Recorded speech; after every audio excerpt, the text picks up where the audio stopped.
सिर्फ हंगामा खड़ा करना मेरा मकसद नहीं, मेरी कोशिश है कि ये सूरत बदलनी चाहिए। जी हाँ, राजनीति और राजनीति में अपराधीकरण का घालमेल वर्षों पुराना रहा है। हमने पहले भी एक वीडियो में इस बात का जिक्र किया था। आज एक बार फिर एक ऐसा मुद्दा सामने आया है। हम आपको एक ऐसी बात बताने जा रहे हैं जिसको सुनकर आपको शायद आश्चर्य तो नहीं होगा, लेकिन एक झटका ज़रूर लगेगा। जी हाँ, पंजाब की भगवत मान सरकार ने आज एक रिपोर्ट सार्वजनिक किया है। इस रिपोर्ट से एक तीर से दो निशाने लगाए गए हैं। इस रिपोर्ट को पेश करने के बाद जहां कांग्रेस चारों खाने चित हुई है, तो वहीं बीजेपी पर भी सवाल खड़े हो गए हैं। शायद राजनीति इसी को कहते हैं। इसी वजह से आम आदमी पार्टी दिल्ली में भी परचम लहरा चुकी है 2-2 बार, और पंजाब भी फतह कर ली है और अब देश पर शासन करने का ख्वाब देख रही है। दरअसल मुख्तार अंसारी इन दिनों काफ़ी चर्चाओं में बने हुए हैं। सबसे पहले हम बात यूपी की आपराधिक पृष्ठभूमि की कर ले। जी हाँ, आप सभी को मालूम है कि अतीक अहमद और अशरफ, इन दोनों भाइयों का इनकाउंटर हो चुका है।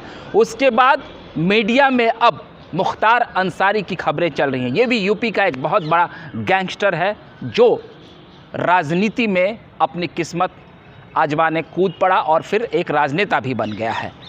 यूपी में इसके दबदबे के किस्से मशहूर हैं। यूपी में इस बाहुबली मुख्तार अंसारी के नाम से हर कोई थर थर कांपता है।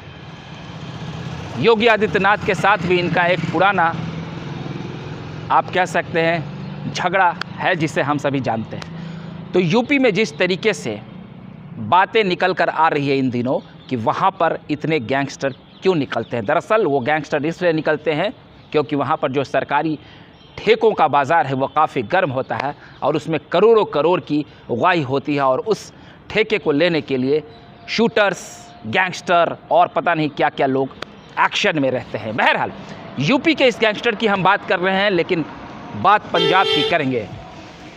भगवत मान की सरकार ने कांग्रेस पर यह आरोप लगाया है कि पंजाब में जब कांग्रेस की सरकार थी तो रोपड़ जेल में इस गैंगस्टर को, मुख्तार अंसारी को वीआईपी ट्रीटमेंट दिया गया था।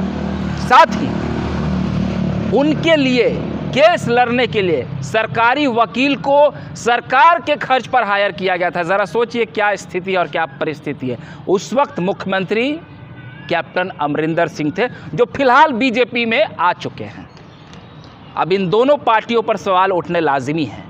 दरअसल आप देख लीजिए कि भगवंत मान की सरकार ने कहा है कि जब वो जेल में थे तो उनके केस को लड़ने के लिए सरकारी खर्च पर 11 लाख रुपये के प्रति हियरिंग के लिए एक सुप्रीम कोर्ट के वरिष्ठ वकील को हायर किया गया था, और कुल मिलाकर 55 लाख रुपये उनके केस लड़ने के लिए खर्च किया गया।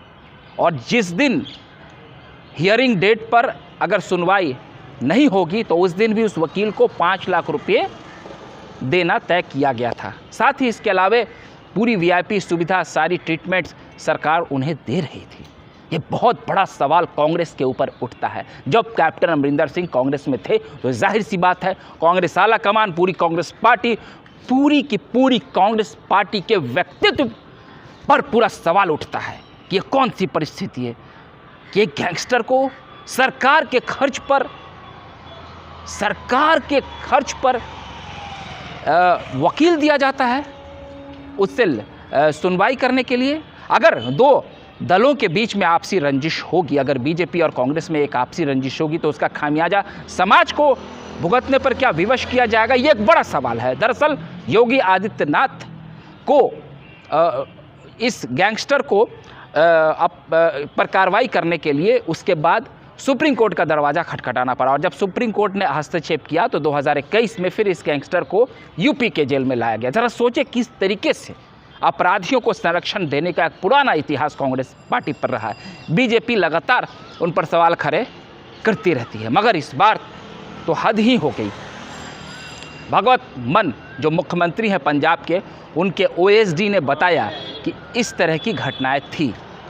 वहाँ के मंत्री ने पंजाब सरकार के एक मंत्री ने कहा है कि सरकार ने इस फाइल को लौटा दिया है और इस संबंध में किसी भी तरह का भुगतान पंजाब सरकार नहीं करेगी। पंजाब सरकार ने 55 लाख रुपए का भुगतान करने से साफ इनकार कर दिया है। अब सवाल उठता कांग्रेस पर तो है ही है, लेकिन कई बार विपक्षी पार्टियां बीजेपी पर भी आरोप लगाती है कि जब इनकी पार्टी में कोई आ जाते हैं तो क्या वो वॉशिंग मशीन से साफ हो जाते हैं। ममता बनर्जी से लेकर तमाम पार्टियां, आम आदमी पार्टी भी इस पर आरोप लगाते रहते हैं और कैप्टन अमरिंदर सिंह इस समय बीजेपी में हैं। तो ये राजनीति का चाल चरित्र हो गया और कितनी बड़ी ये जद्दोजहद है। और योगी आदित्यनाथ लंबे समय से संघर्ष कर रहे हैं मुख्तार अंसारी को सज़ा दिलवाने के लिए। हालांकि उन पर मुकदमे तो चल ही रहे हैं। उसी तरीके से अभी जो इनकाउंटर हुआ है उस पर भी लोग सवाल खड़े करते हैं कि कानून न्याय देगा, लेकिन कानून के न्याय देने की प्रक्रिया कई बार इतनी लंबी हो जाती है। और वैसे में योगी आदित्यनाथ पर यह सवाल उठ रहे हैं कि क्या वो इनकाउंटर करवा देते हैं। बहरहाल ये एक बहुत बड़ा सवाल है और जिस तरीके से इस गैंगस्टर को कांग्रेस ने संरक्षण दिया, कांग्रेस सरकार की मंशा जाहिर होती है और निश्चित तौर पर जनता के बीच लगातार जो उसका गिरता जनाधार है और उसकी जो गिरता व्यक्तित्व है, आप इमेज कह सकते हैं, ये उसी का एक नया उदाहरण है। बहरहाल आपको हमारा वीडियो अच्छा लगा तो कृपया कर हमारे वीडियो को लाइक, सब्सक्राइब और शेयर कर दें। फिर हम नए वीडियो के साथ हाजिर रहेंगे, तब तक के लिए आप हमें इजाज़त दीजिए। बहुत बहुत धन्यवाद।